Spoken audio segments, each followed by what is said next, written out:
자, 오늘 우리가 배울 작품은 이문구의 유자소전이라는 소설이에요. 여러분, 이문구라는 작가는요, 이 유자소전 자체보다 더 유명한 작품이 관촌수필이라는 연작 소설이 있어요. 근데 이 연작 소설이 수능에 정말 여러 번 출제됐을 만큼 평가원에서 많이 주목하는 작가이자 우리 친구들이 이제 뭐 교과서나 내신선상에서 혹은 모의고사에서 많이 볼 수 있는 작가예요. 자, 이 작품은 여러분 유자, 소전 이렇게 끊어 읽어야 돼요. 자, 유자가요, 사람이에요. 인물이고요. 이 소전이라는 게 작을 소자예요. 그래서 작은 전기다 이렇게 해서 쓴 소설인 거예요. 즉, 여러분 이 작품은요, 진짜 전은 아니고요. 전의 형식을 빌려 한 인물의 일생을 그린 거야. 여러분, 전의 형식을 빌렸다라고 되어 있죠. 이걸 명확히 구분을 해줘야 되는 게 여러분, 전이라는 건 원래 어떤 실존 인물의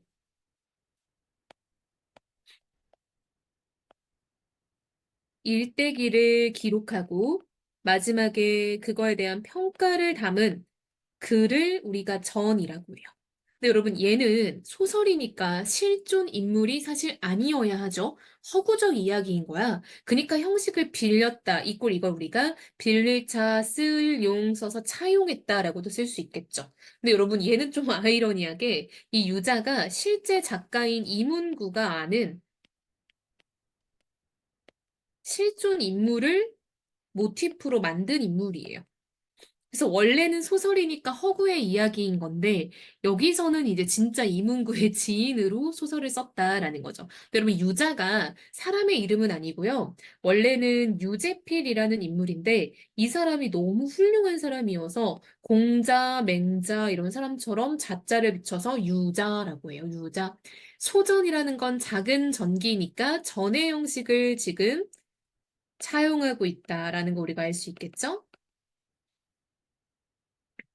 요렇게. 자, 그럼 여러분 이 작품의 뭐 제재는 간단한 거예요. 글감이죠. 글감은 당연히 뭐겠어? 유자의 인생, 유자의 한평생의 일생이라고 할 수 있겠죠.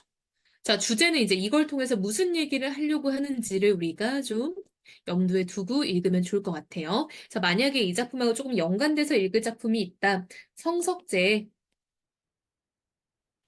황만근은 이렇게 말했다라는 작품이 있어요. 이것도 전의 형식을 빌려서 황만근이라는 가상의 인물의 삶을 보여주는 작품이에요. 그래서 둘 다 어떤 일생을 그려내듯 하면서 그 사람의 인생을 통해서 말하고자 하는 말을 전달하겠다라는 거죠.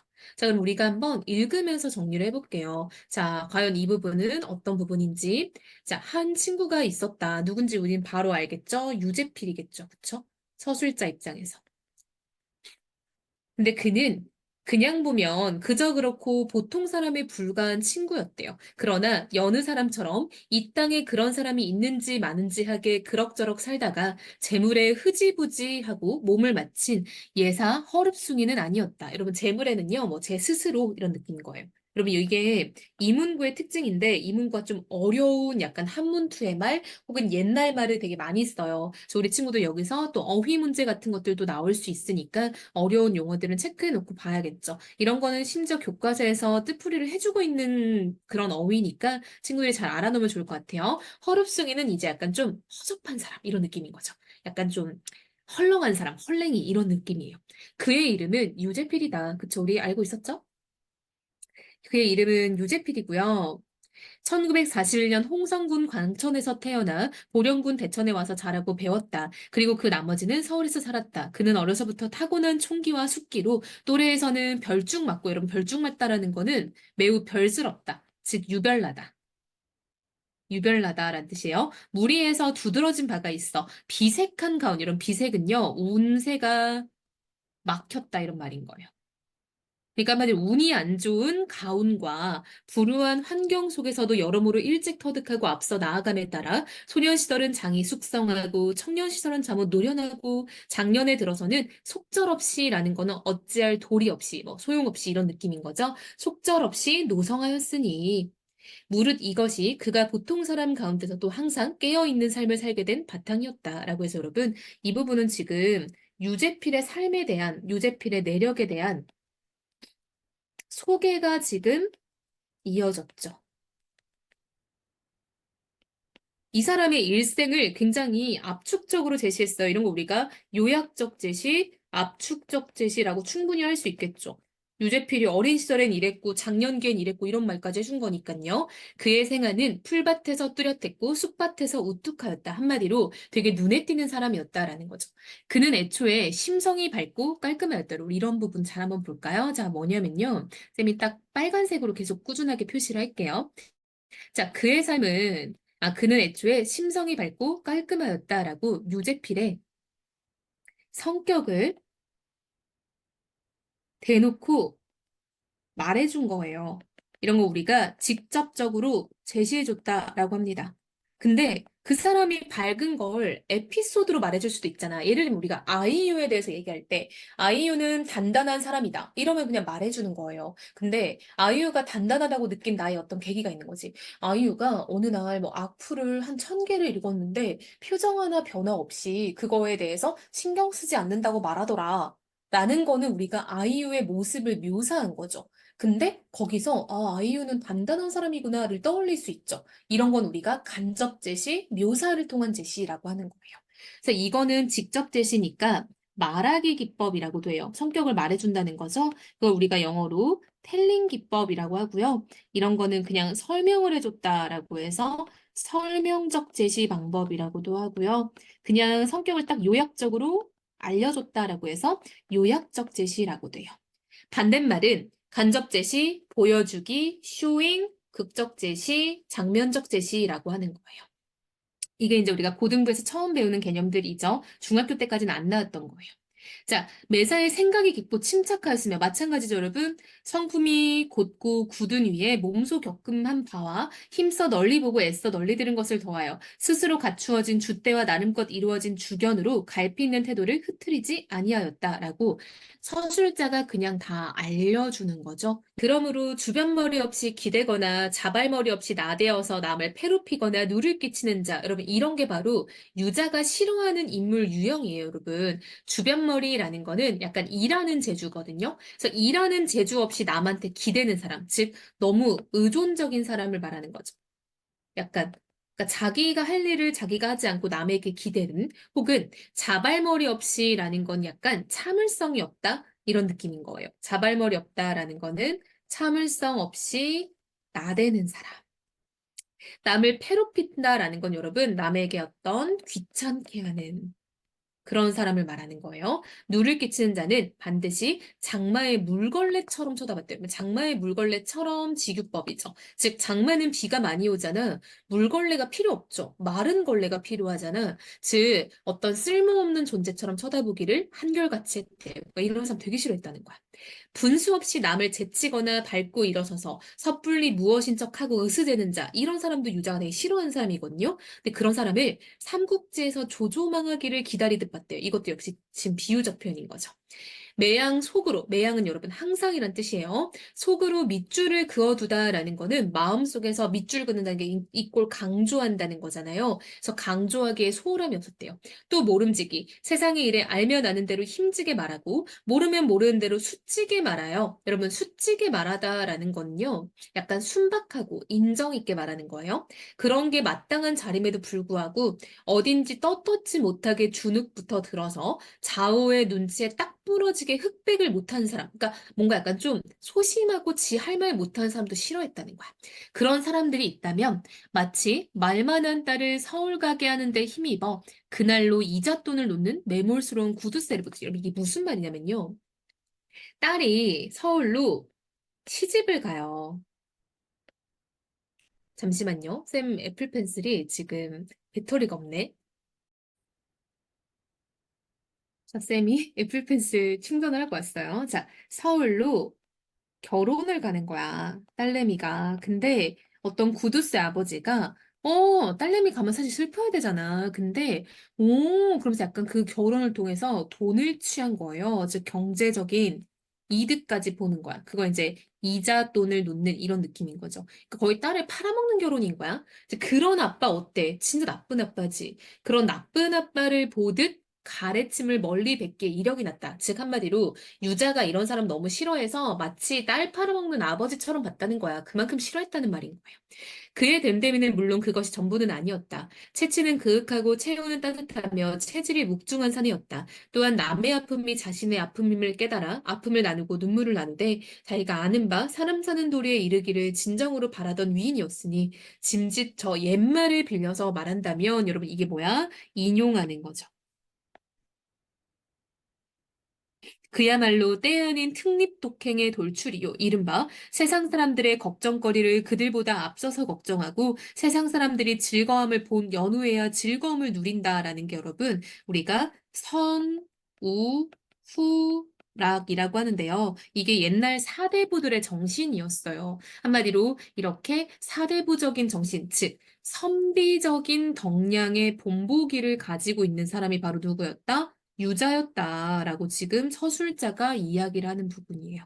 그럼 이런 것도 그냥 정말 유자의 성격이 이랬다라고 지금 서술자가 계속 말해주는 거죠. 이간감, 나 유가요. 여러분, 이 가가요. 집가자예요. 그러니까 이 씨를 말하는 거죠. 그쵸?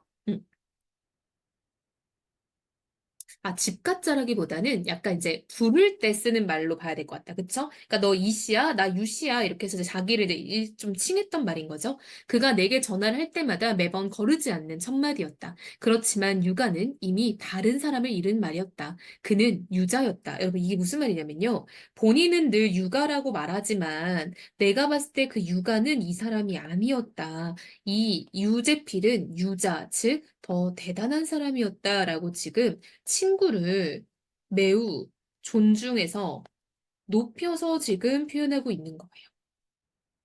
자, 여러분 여기까지 뭐 유재필의 이제 어떤 성품을 소개하고 유재필이 싫어하는 인물 유형 이 정도를 얘기했어요. 자, 생략된 부분의 줄거리 봅시다. 유자는 어릴 때부터 특유의 입담과 부침성으로 학교의 명물로 이름을 날린다. 중학교 졸업 후에는 재무부 장관으로 출세하기까지 어느 정치인의 밑에서 일한다. 그러다가 군대에 가게 되는데 점술인 행세를 하며 군 생활을 편하게 한다. 그러니까 머리를 잘 쓰죠. 제대한 뒤에는 한동안 고향에서 지내다가 상경, 서울로 올라가서 재벌 총수의 승용차 운전수가 된 유자는 비싼 물고기를 키우고 집안에 황금불상을 두고 사는 총수를 안이 꼽게 여긴다.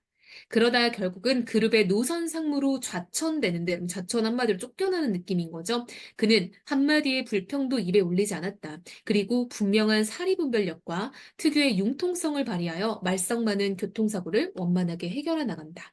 라고 이제 뒤어서 이야기를 한번 봅시다. 그가 다루는 사건도 태반이 가해자의 운전윤리 마비증이 자아낸 것이었다. 그렇지만 가해자가 그룹 내의 동료 운전수라 하여 팔이 들이굽는다는 식의 적당주의를 취한 적은 없었다. 여러분 봐봐. 유재필은 그 운전을 잘못한 가해자가 우리 회사 사람이야. 그럼 솔직히 우리 회사 사람 편을 들어줄 수도 있죠. 팔은 안으로 굽는다라는 속담이 있어요. 근데 그 속담은 아무래도 우리가 가족이나 친한 사람에게 조금 더 잘해주게 된다라는 말인 거거든요. 그래서 이런 것들이 바로 유자가 어떤 줏대 있는 사람이다. 라는 걸 알 수 있죠.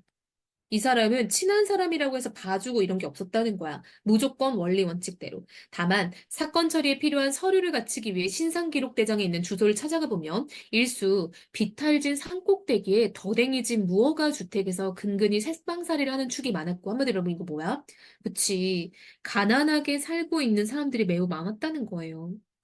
그러니까 이 이제 회사에서 일하는 운전수들이 형편이 좋지 않았다는 거죠. 가난한 형편. 그럼 이제 유자는 법대로 처리하고 원리 원칙대로 처리하는 건 맞는데 이러한 형편을 보면 마음이 안 좋았다는 거죠.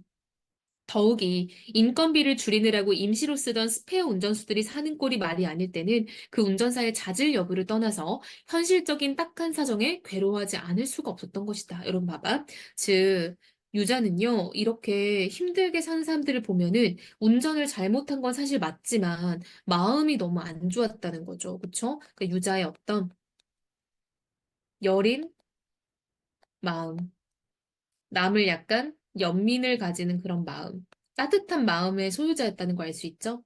스페어 운전수는 대체로 벌이가 시답지 않아 결혼도 못한 채 늙고 병든 호러미와 단칸 새방을 살고 있구나. 여편네가 집을 나가버려 어린 것들만 있는 경우가 적지 않았고 들여다보면 방구석에 먹던 봉지쌀이 남은 대신 연탄이 떨어지고 연탄이 있으면 쌀이 없거나 밀가루 포대가 비어 있어 한심해서 들여다볼 수가 없고 심란해서 돌아볼 수가 없는 집이 허다한 것이다. 즉 여러분 그 당시에 스페어 운전수들의 삶이 지금 좀 드러나 있죠. 그러면 스페어라는 게 여분의잖아. 그치? 이런 사람들은 어쨌든 좀 대기조처럼 이제 운행이 되던 사람들이다 보니까 그들의 어떤 힘든 삶의 모습이 요약적으로 드러나고 있죠. 그러니까 뭐 연탄이 있는가 하면은 쌀이 없고 쌀이 있으면 연탄이 없어서 뭐 제대로 먹을 수가 없었다는 거죠. 그러면 유자는 결국 주머니를 털었다. 스페어 운전수의 사고에는 업무 추진비 명색도 차례가 가지 않아 자신의 용돈을 털게 되는 것이었다. 식구가 단촐하면 쌀을 한 말 팔아주고 식구가 많은 집은 밀가루를 두 포대 팔아주고 그리고 연탄을 100장씩 들여놓아주는 것이 그가 용돈에서 엿툴 수 있는 한계였다. 여러분 엿투다라는 거는 이제 뭔가 모아두다 이런 말인 거예요. 자, 여러분 유자 어때? 되게 착하고 따뜻한 사람이죠. 갔는데 사람이 너무 힘들어.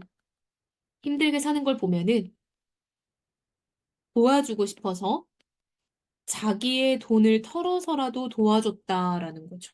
그는 쌀가게에서 쌀이나 밀가루를 배달하고 연탄가게에서 연탄 100장을 지게로 저올려 비에 안 적게 쌓아주기를 마칠 때까지 그 집을 떠나지 않았다. 여러분 되게 섬세한 사람이죠. 그리고 그 집을 나와서 골목을 빠져나오다 보면 늘 무엇인가를 빠뜨리고 오는 것처럼 개운치가 않았다. 한마디로 그럼 남을 도와줘도 이게 그냥 일시적인 도움이 되는 거지 그 사람들의 형편에 정말 뭔가 나아지는 게 아니잖아. 그러니까 마음이 안 좋았겠죠.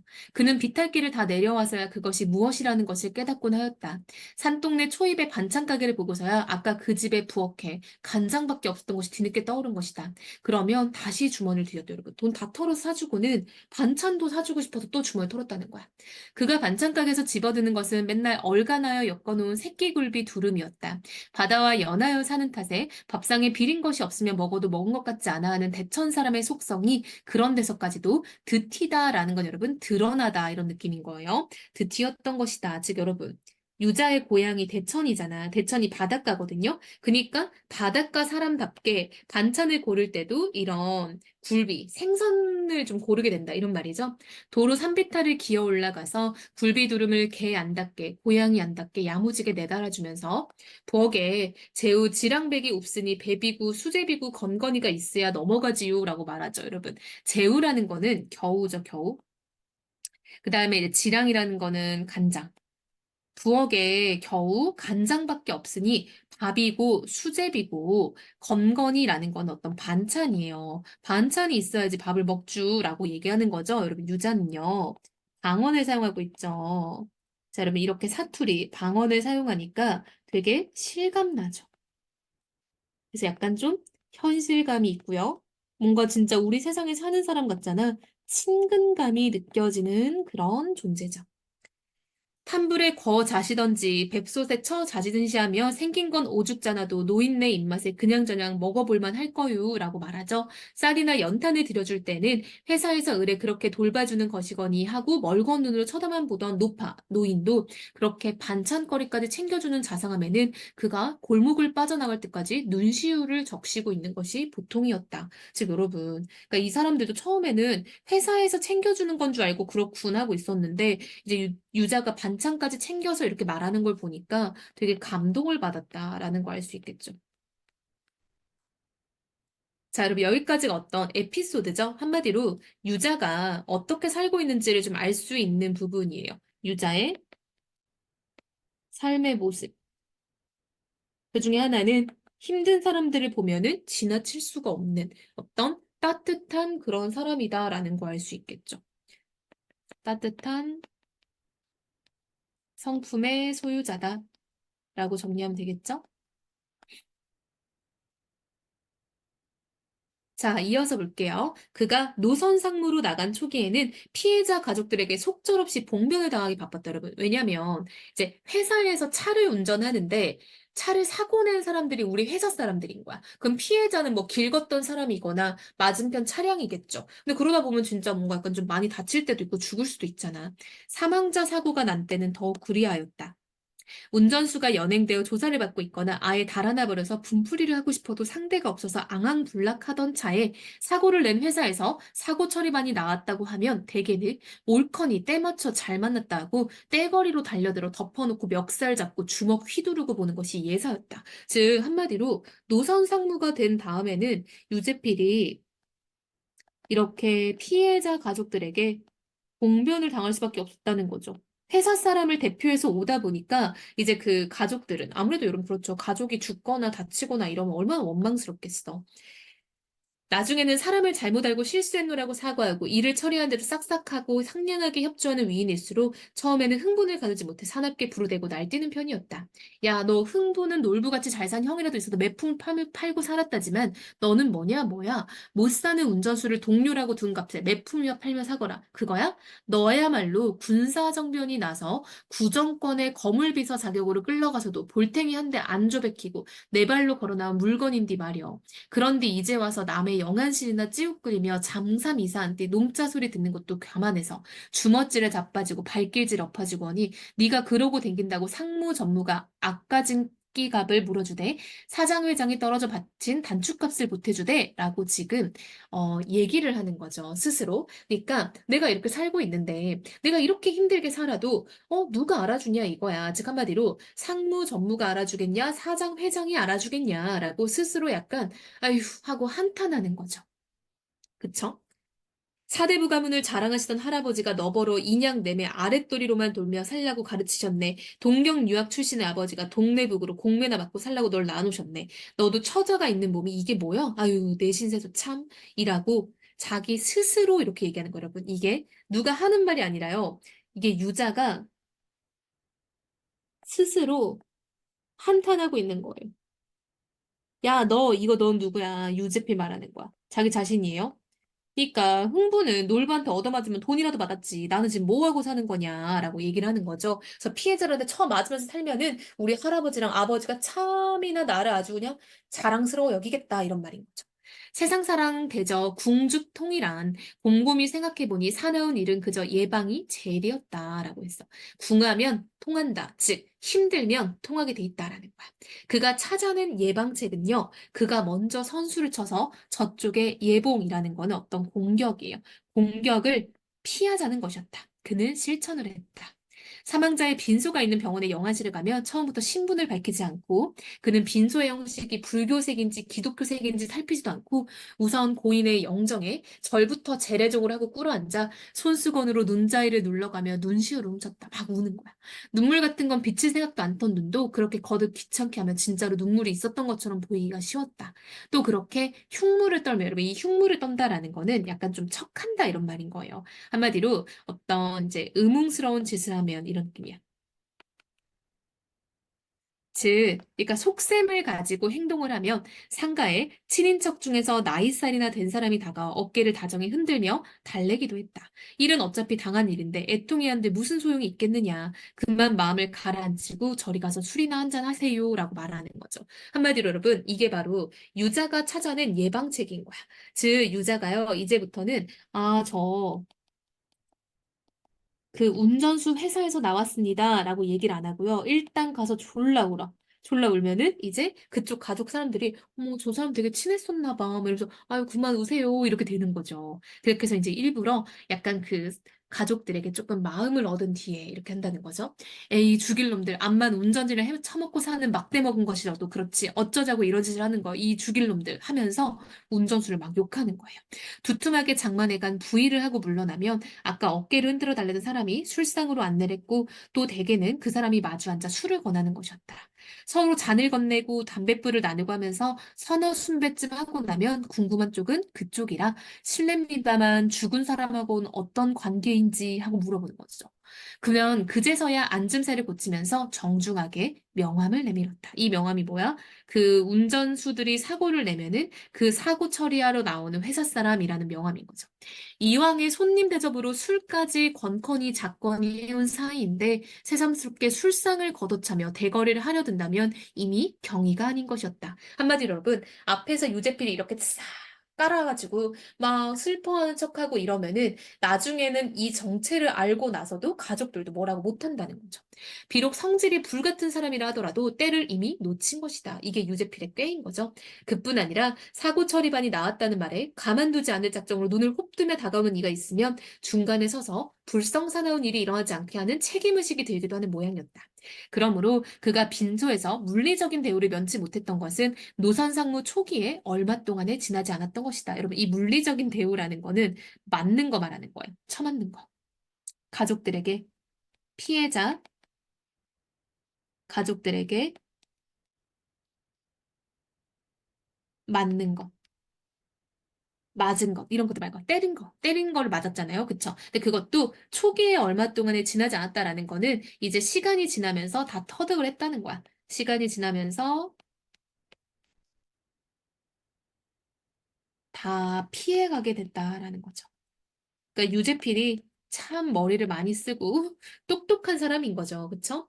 빈소에 드나들다 보면 망자의 가족 가운데 담이 들거나 풍기가 있어서 몸을 제대로 추스르지 못한 노인이 많았다. 그런 사람을 보아주려고 침 놓는 법도 배웠대요. 봐봐, 얘들아. 이게 유재필 입장에서 이제 뭐 어쨌든 연기하고 자기가 맞지 않으려고 노력을 하는 건데, 근데 그게 좀 어쨌든 좀 속상할 수도 있잖아요. 그래서 이제는 자기가 침을 놓아주는 법을 배워서 나름대로 그 가족을 위하는 법도 또 배우는 거야. 한마디로 어떤 좀 필요한 것을 좀 도와주려고 좀 다른 사람을 돕는 일에 적극적으로 나서는 모습을 보이죠. 굉장히 유재필은 이타적인 성품을 가진 사람이에요. 그는 돌팔이 침쟁이였지만 침통을 항상 몸에 지니고 다녔다. 장지에 따라다니다 보니 몇 자리가 좋으니 나쁘니 하고 상제나 친척들 간에 불퉁거리고 좌향이 오르니 그르니 하고 공업묘지 산역군들과 불화하여 장례를 정중하게 치르지 못한 집도 많았다. 그래서 그럴 때 쓰려고 책을 구해들여 풍수지리를 배우고 쇠를 장만하여 좌향을 정해주기도 했다. 여러분, 와, 이제 침 놓는 것에 이어서 풍수지리도 따로 배웠대요. 그쵸? 그리고 머도에 이제 나침반도 배워서 좌향을 정해주기도 하고 그럴 때는 훈련소 신병 시절에 써먹었던 입담도 한몫 거들었다. 풍수를 배우는 과정에서 지하에 수맥에 대한 위치도 배워서 이제 묘자를 쓸 때 여기가 수맥이 흐르니 안 흐르니도 알려주는 거죠. 상도동 성당인지 노량진 성당인지 버드나무 가지로 수맥을 짚는데 권위 신부님을 찾아내면서 수맥을 배우고 그런 동안에 천주교에 입문하여 세례를 받기도 하였다. 여러분 이런 것들이 다 뭐다? 유자가 그 유가족들을 도와주기 위해서 배운 어떤 방법들인 거죠. 그러니까 유자가 굉장히 남을 위하는 마음이 있는 건 좀 알 수 있죠. 이쪽에다 그리니까 예쁘게 안 되네. 그쵸? 자, 유자의 이타적 성품이죠. 자기는 어떻게 보면은 회사 사람들을 변호하는 일을 하는 건데, 그럼에도 불구하고 그 피해자 집을 도와주고 싶어서 이런 것들도 다 배웠다라는 거죠. 자, 이어서 볼게요. 그러고 보면 그의 총수는 사람 보는 눈이 있었고 사람을 부리는 꾀가 있었다. 총수는 유자의 능력을 높이 사서 곧 과장으로 올려주었다. 그러나 그 이상의 승진은 불허하였다. 즉 여러분, 지금 서술자가요. 총수가 참 사람을 잘 보고 잘 부리더라 라고 서술자가 평가하는 거죠. 그쵸? 이거는 이제 총수에 대한 서술자의 평가에 해당하는 거죠. 총수는 유자의 능력을 높이 사서 승진도 시켜줬어. 하지만 그 이상은 못 올라갔대. 유자는 10년이 가도 과장이었다. 그가 자리를 옮기면 누가 그 자리에 가더라도 그만한 능력을 보이지 못하리라는 것을 총수는 익히 알고 있었던 것이다. 라고 해서 여러분, 자, 여기까지의 이야기는 뭐야? 유자가 사고 처리반으로서 어떻게 살았는지에 대한 이야기를 해주고 있죠. 자, 여러분, 뒷부분 이야기는요. 유자는 이후에도 어려운 처지에 놓인 사람들을 잘 도와주고요. 병이 들어서 몸이 약해지고 나서도 그렇게 살아왔었대요. 그러다 유자는 병을 이기지 못하고 저 세상으로 떠나고 마는데 이 서술자는 그를 기려서 이 전을 지었다라는 거야. 그럼 이게 우리가 지금 읽은 부분에 나라는 인물이 하나도 등장하지 않지만 다른 부분에 이게 나오거든요. 이 나는 이제 1인칭 서술자죠. 그래서 이 1인칭 서술자가 이제 유자를 관찰하는 시점이어서 이게 바로 1인칭 관찰자 시점이에요. 근데 우리가 이제 읽은 부분에는 나가 없었다 뿐인 거죠. 그쵸? 자, 여러분, 뭐, 이야기가 어렵지는 않지만, 모르는 용어가 너무 많죠. 그쵸? 이 용어들은 잘 뜻풀이를 정리해서 친구들이 시험 전까지는 잘 읽어놓으면 좋을 것 같아요. 자, 그럼 우리가 다시 처음으로 와서 이 작품에 대해서 조금 정리 한번 해볼까요? 자, 일단은 제재는 유자의 삶에 대한 이야기고요. 그 유자의 삶을 보고, 아, 유자는 되게 대단한 인물이다라는 어떤 주제의식을 얘기하는 거죠. 즉, 유재필의 유자의 훌륭한 인품에 대해서 이야기하고자 하는 거죠.